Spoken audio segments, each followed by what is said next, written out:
So there are a lot of things I could talk about today. I could talk about Sasha Banks and Naomi, but that's been done to death. I could talk about MJF's contract. Again, that's been done to death. But this has Leonardo DiCaprio'd me and captured my attention and potentially my curiosity, and I fucked up that quote, but let's go with it.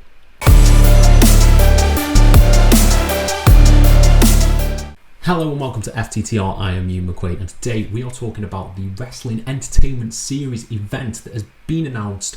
The new promotion by the Authors of Pain brothers has seemingly got its card, its arena, its date, its capacity, all of this stuff.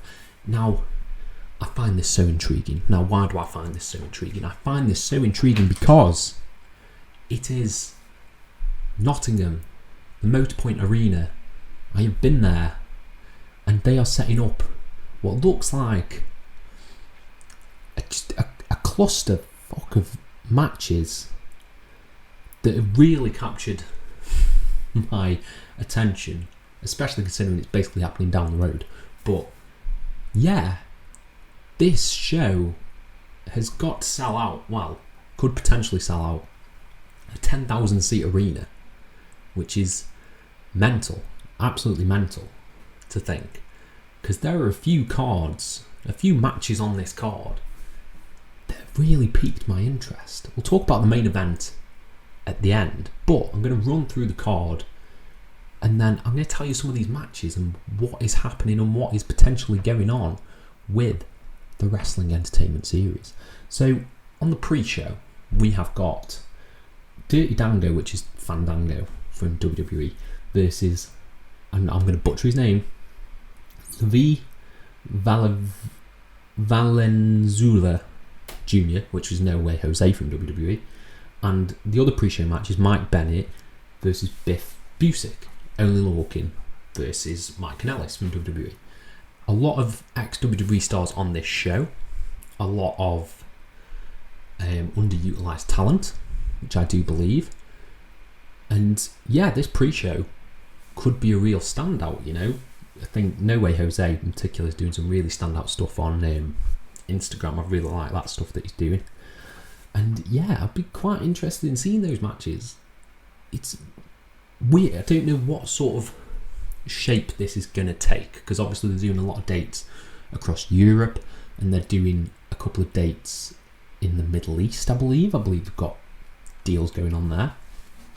So who knows the way it's going to go in terms of these ex-WWE stars. But we've also got Dean Mutardi, which is Mojo Rawley, taking on Lindsay Dorado, and some more ex-WWE names there. You've got an inaugural, I presume, Women's Tag Team Championship match between Madison Rayne, Tenille Dashwood versus Deonna Purrazzo and Chelsea Green. That sounds exciting.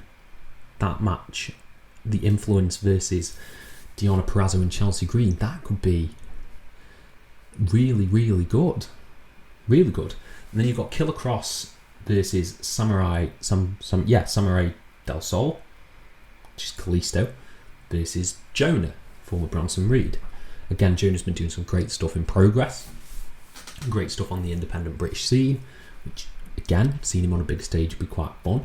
And you've got the, again, presumably inaugural Tag Team Championship match between, and I'm going to butcher these names, Zim Salami and Sonny Dinsar, AOP, that's AOP from WWE, versus Weston Blake and Steve Macklin, Wesley Blake and Steve Cutler. Now, that to me sounds tasty, mainly because of Steve Macklin, because Steve Macklin is doing the work of his career in Impact. He's having some absolutely banging top tier matches. So yeah, seeing him again would be great.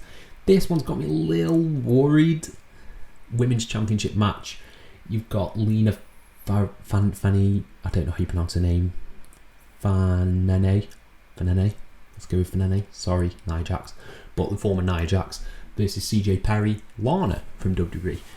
These two have never been impeccable in the ring, let's just say that. So this match could be a bit weird. Yeah. Might not be great, that one. Just putting it out there. And then we've got the main event. what will be the main event. You've got Adam Shear, former Braun Strowman from WWE, versus Alistair Overeem, the UFC fighter. That's what I primarily know him as. He's the guy who beat Brock Lesnar. Whether he has any sort of wrestling capabilities is yet to be determined. I haven't seen anything from him. But, yeah. I mean, in terms of sort of mainstream crossover appeal, that's quite a big match, quite a big deal. Braun Strowman was, and we often forget this, he was a big name in WWE. And Alistair Overeem is a big name in MMA. So maybe they're hoping for some of that crossover appeal. And if Alistair Overeem can go, if he's any good, it could be a really, really fun encounter.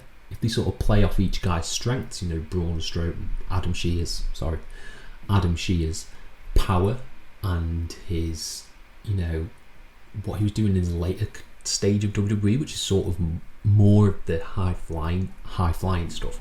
He did a dropkick, that kind of thing. And if Alistair Overeem can differentiate himself, because we've seen what happened with Cain Velasquez, they didn't play to his strengths. Alistair Overeem is a kickboxer, so hopefully his kickboxing should be a primary focus here. He should be using kicks, that's what he does. So that match has actually got me really, really intrigued. Will I go? That is another question. The tickets are a bit dear. Again, I don't know if this is going to sell out. It's a new brand and it's in the Motorpoint Arena. So whether that'll sell out, because obviously I've been to the Motorpoint Arena, I've seen what it looks like sold out. I don't know if these names are big enough to sell that venue completely out, because looking on the website, they are doing all the seats are available. But yeah, I'm doubtful if they can sell out. I want to be proven wrong, because all wrestling should be, you know, should have an opportunity to thrive, not just the big name promotions. So I hope this does well. I hope it doesn't get the bad buzz that Control Your Narrative got, which Control Your Narrative is now a meme, which is hilarious. It really is. I think they were trying something with that. I don't think it's fully worked. I don't like some of the way they've portrayed characters in Control Your Narrative. I think it's a bit weird, not really to my tastes, and problematic, yes. If this can differentiate itself and sort of take a more sports element of wrestling, and this new, maybe they've got a vision for it, maybe it's just going to be like supercars like this, but if they can do something really cool with this, then I hope it succeeds. I really do. So yeah, what is this going to be? What is this going to be? Alistair Overeem versus Braun Strowman is a sentence that I never thought I'd say, but we're getting it in June. It's coming in June. Mental. Absolutely fucking mental. So yeah, let me know your thoughts on the show down in the comments below. Will you be going and checking this out? If you are a UK resident, let me know down in the comments and I'll try and reply to every single one of you. Thank you all ever so much for your support, and have a nice